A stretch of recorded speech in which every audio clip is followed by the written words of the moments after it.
L'importance de la Torah, on va l'illustrer avec une histoire. Pendant la Deuxième Guerre mondiale, à Yerushalayim, il y avait un quartier qui s'appelait Mekor Chaim, dans lequel il y avait une yeshiva. C'était dans une pauvreté terrible, vous imaginez bien, et elle était dirigée par le Rav Baruch Levin. À quelques mètres de la yeshiva se trouvait un sanatorium qui traversait une grave crise financière. Et les gens qui étaient là-bas étaient atteints de maladies contagieuses et les moyens de protection n'arrivaient plus à cause de la guerre. Et les gens du quartier avaient décidé, quasiment à l'unanimité, de déménager parce qu'ils craignaient la contamination. Le Rav Baruch Levin a été voir le Chazon Ish. Il lui a dit: qu'est-ce que je fais si j'arrête la yeshiva, si je déménage? J'ai pas d'endroit où déménager. Donc je vais arrêter le limoud, il va y avoir beaucoup de bitul Torah.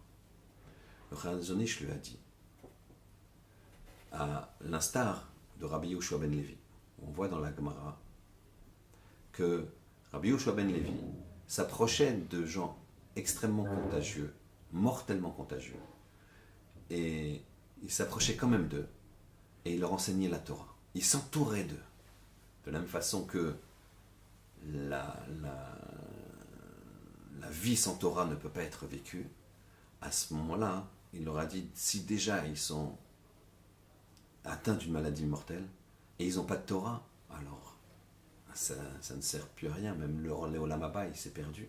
Donc il s'est investi avec eux, il s'est entouré d'eux, et on a vu dans la Gemara que Rabbi Yehoshua ben Levi est rentré vivant au Gan Eden.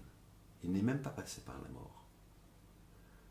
Le Chazon Ish a dit au Rav Levin, écoute, par le mérite de la Torah, que les enfants ils vont étudier, il n'y aura aucun malade, aucun enfant ne sera contaminé. Et la yeshiva est restée sur place.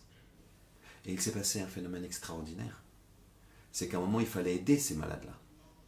Et les Bachurim ne se sont pas sentis capables de refuser l'aide. Ils sont rentrés dans le sanatorium. Ils ont aidé les malades. Et finalement, ils ont vu qu'ils n'avaient rien. Ils n'ont pas été contaminés. Alors, ils ont même pris l'habitude d'aller les voir, de leur enseigner la Torah, de les promener. Un exemple extraordinaire, à l'instar de cette paracha Bechukotai. In Bechukotai Telechu, si vous vous investissez dans la Torah et vous faites les mitzvot, à ce moment-là, le mal, l'épée, la mort, elle n'a pas d'attache. Elle ne peut pas s'accrocher.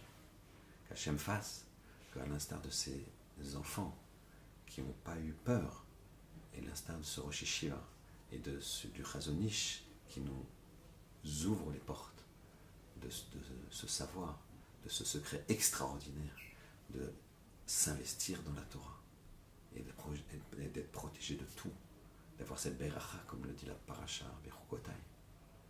Alors qu'on puisse tout simplement suivre leurs pas et progresser dans la Torah et la Kedusha. Shabbat Shalom.